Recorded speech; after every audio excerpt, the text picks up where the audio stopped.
मरही के बट तो मारता न जान से, मरही के बट तो मारता न जान से, कहे के मुआवेलू नजरिया के बात से, कहे के मुआवेलू नजरिया के बात से, मरही के बट तो मारता न जान से, मरही के बट तो मारता न जान से, कहे के मुआवेलू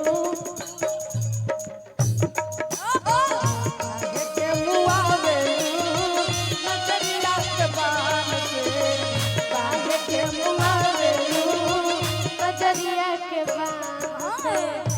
तू तो बाहरा में करे लयरा, चैत में हमला घाम लागता। तू तो बाहरा में करे लयरा, चैत में हमला घाम लागता। हाँ, अब मुर्गी फरमाइश है, मुर्गी की तरफ चलेंगे। अध्यक्ष साहब की तरफ से बहुत सारा प्यार आशीर्वाद पुरस्कार है। अध्यक्ष साहब को दिल से धन्यवाद, जिगर के टुकड़ा फेफड़ा किडनी सबसे धन्यवाद उनको।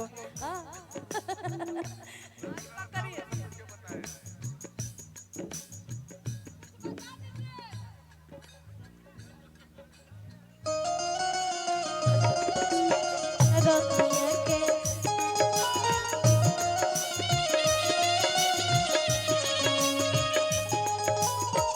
ऐसे कई कहलो, ऐसे ही कई कहलो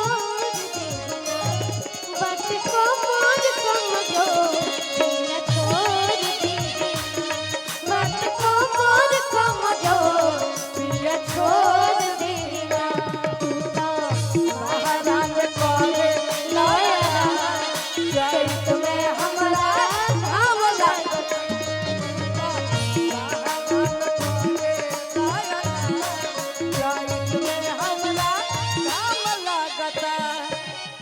आइए फरमाइश है मुर्गी हमारे अध्यक्ष साहब के तरफ से कि मुर्गी मार दीजिए, और बिल्कुल मुर्गी के तरफ चलेंगे आप सब लोग के बीच में।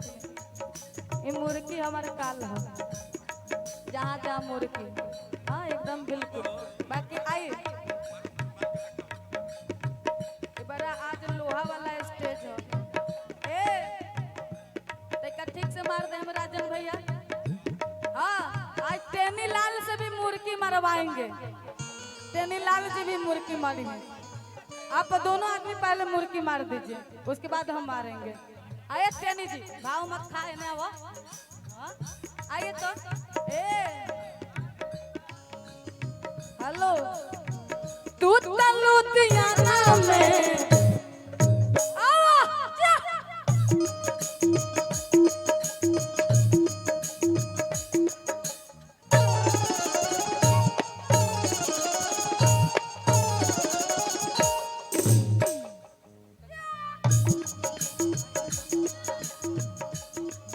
थोड़ा हमारा तरफ बीट थोड़ा सा नहीं ऐसे रहेगा। बाकी आइए, आप आइए तो। अच्छा टेनी जी, पहले टेनी जी को मारने दीजिए। टेनी जी की टेनी लाल, टेनी लाल। हाँ, एक बार टेनी लाल खातिर ताली बजा दीजिएगा जब अच्छा मार देंगे तो। बाकी अभी मार रहे हैं सब लोग ताली। तो मुखिया जी का पीछे हट रहे। हाँ,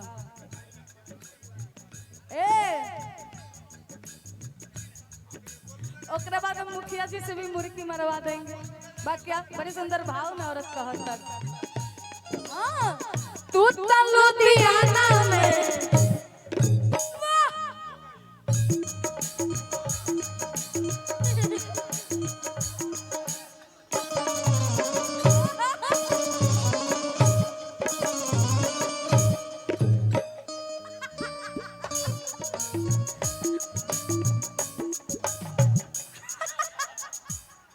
बाकी अच्छा था टेनी जी, आपका फेस का एक्सप्रेशन बहुत अच्छा था, स्माइल भी बहुत अच्छा था।